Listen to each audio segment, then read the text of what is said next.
लेकिन सिकता एक बड़ी बात यह है, हमारे साथ देखिए पूर्व मंत्री, देश के पूर्व कानून मंत्री, टेलीकॉम मंत्री रविशंकर प्रसाद जुड़ गए हैं। उनका रुख करते हैं। बंगाल में उन्होंने कई जगह जाकर सभाएं की थी, प्रेस कॉन्फ्रेंसेस की थी, बीजेपी के पक्ष में चुनाव प्रचार किया था। रविशंकर जी, आपका स्वागत है, बहुत बहुत बधाई। बंगाल में न केवल आप जीत रहे हैं बल्कि लग रहा है कि बम्पर मेजोरिटी से जीत रहे हैं। आसाम भी आपके खाते में आ गया। आपने बिहार से पार्टी को ऐसा अध्यक्ष दिया जो आते ही सौभाग्यशाली साबित हुआ पार्टी के लिए। धन्यवाद धन्यवाद। हमारे प्रधानमंत्री ने कहा था ना बिहार की जीत के बाद कि गंगा जी बिहार से बंगाल में जाती है, याद है ना आपको? तो गंगा जी चली गई, मोदी जी ने उस पर नौका विहार भी किया, उनको प्रणाम भी किया। उसको लेकर ममता जी परेशान थी। देखिए, मैं अपने मित्रों को एक ही बात कहूंगा जो मैं हर जगह कह रहा हूं, आज ये जो बंगाल की जीत है हम लोग के लिए बहुत भावुक जीत है। श्यामा प्रसाद मुखर्जी हमारे संस्थापक नेता थे, बंगाल से आते थे और वो एक बैरिस्टर थे। 33 साल की उम्र में वो वाइस चांसलर थे कलकत्ता यूनिवर्सिटी की। उनके पिताजी सर आशुतोष मुखर्जी बहुत नामी जज थे और वो व्यक्ति कश्मीर गए कि मैं बिना परमिट के कश्मीर में जाऊंगा, उनको जाने नहीं दिया गया। वो गिरफ्तार कर दिए गए जम्मू के बॉर्डर पर। उन्होंने अपने यंग सेक्रेटरी को कहा, जाओ देश को बता दो कि मैं बिना परमिट के घुस गया कश्मीर में। उस यंग सेक्रेटरी का नाम था अटल बिहारी वाजपेयी और बाद में जेल में उनकी हत्या की गई, आप जानते हैं। ये यात्रा वहां से शुरू हुई है, लंबे संघर्ष। और दूसरा, बंगाल में दो पृष्ठभूमि है, इसको जानना जरूरी है। मैं चाहता हूं कि आपके दर्शकों को इसको बताया जाए। एक है बंकिम चंद्र जी की, रामकृष्ण परमहंस की, विवेकानंद की, आपके बिपिन चंद्र पाल की और फिर आपके महर्षि अरविंद की। वो जो पूरी आध्यात्मिक सांस्कृतिक राष्ट्रवाद की विरासत थी, उसको आज़ादी के बाद थोड़ा बहुत विधान चंद्र रॉय उसको समझ पाए थे। बाकी तो कांग्रेसी सब चले गए वोटर अपीजमेंट पॉलिटिक्स में, और वामपंथ ने तो अत्याचार की पराकाष्ठा कर दी। और ममता जी ने उस सारे जो पैमाने थे उसको और 100% आगे बढ़ा करके क्या क्या किया आप सभी जानते हैं। रविशंकर जी, बंगाल उस सबसे बाहर निकला। कह रहे हैं जो विस्तार की बात आप कर रहे हैं, माफ कीजिएगा मैं आपको टोक रही हूं, लेकिन मेरा एक सप्लीमेंट्री सवाल यही है कि जो विस्तार है गंगोत्री से लेकर गंगा सागर तक, और एक तरह से जो बात आपके राजनीतिक विरोधी पश्चिम बंगाल की जमीन में करते रहे कि आप लोग आउटसाइडर हैं, पश्चिम बंगाल के आप अपने हैं, ये नतीजे, ये रुझान बता रहे हैं। ऐसे दो फैक्टर जो बीजेपी के लिए इन चुनावों में काम कर गए और राजनीतिक विरोधी और टीएमसी और ममता बनर्जी देखते रह गए।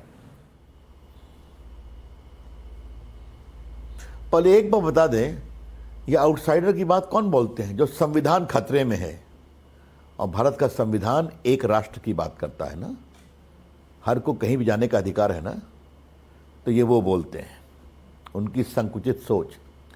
दूसरी बात, वहां की जनता ने खौफ, अहंकार के खिलाफ जवाब दिया है। किसको छोड़ा गया? जुडिशरी को छोड़ा गया क्या? तो जजेस को सुप्रीम कोर्ट के आदेश पर लगाया तो उनको भी किडनैप कर दिया गया, 7 घंटे बंधक रखा गया।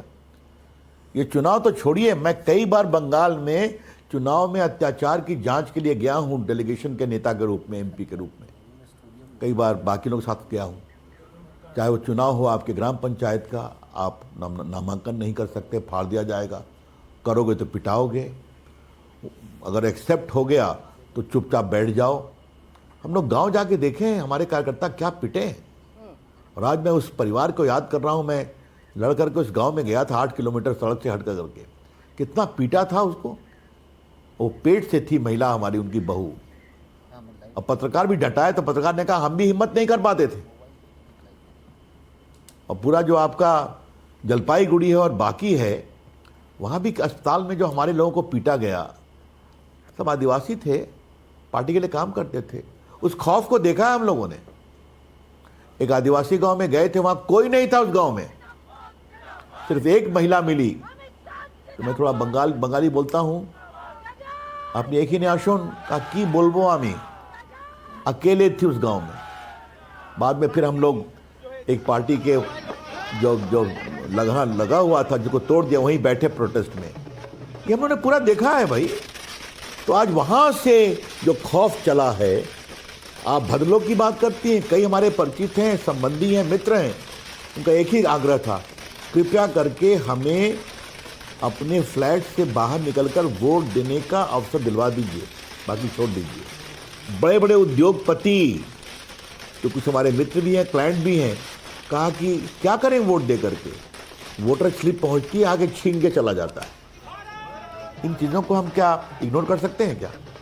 ये सच्चाई रही है। हाँ, तो इसीलिए आज जनता ने उस खौफ का जवाब दिया है। खौफ का जवाब दिया है, लेकिन गुड गवर्नेंस भी है। रविशंकर जी, एक छोटा सा सवाल, इतना तो आप मानेंगे कि आज के दिन भी अपना वीडियो जारी कर ममता बनर्जी कड़ी टक्कर दे रही, कई राउंड के वोटों की गिनती का काम बाकी है, वो कह रही हैं, और अपने समर्थकों और कार्यकर्ताओं से कह रही हैं कि आप काउंटिंग सेंटर्स ना छोड़ें।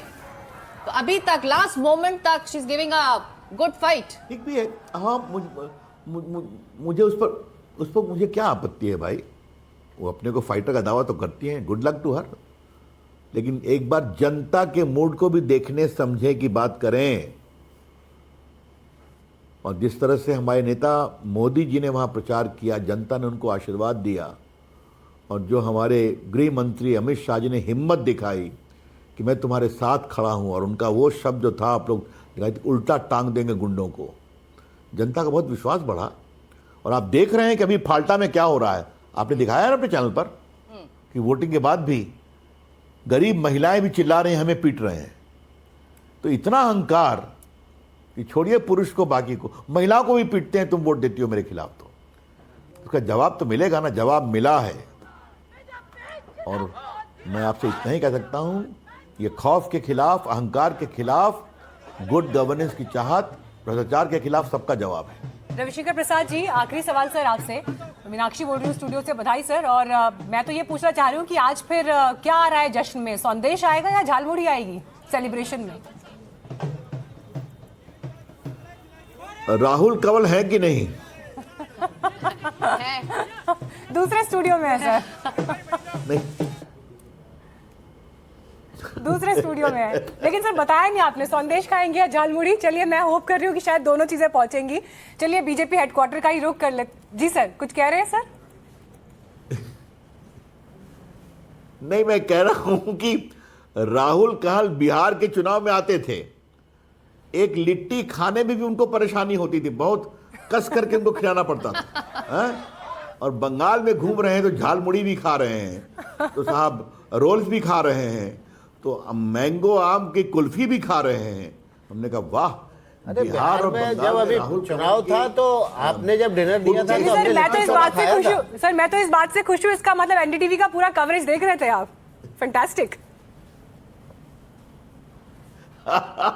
रविशंकर जी आइएगा स्टूडियो में, यहाँ पर झालमुड़ी भी है, संदेश भी है, और सभी मिष्टी है यहाँ पर मौजूद, रोल भी मिलेगा आपको, आसाम का जोलपान भी मैं देख रहा हूँ, वो भी मैं देख रहा हूँ, डक भात और राहुल कंवल बहुत बढ़िया मन से खा भी रहे हैं, अच्छी बात है। बहुत बहुत शुक्रिया रविशंकर प्रसाद जी, आप बहुत शुभकामना, बहुत शुभकामना।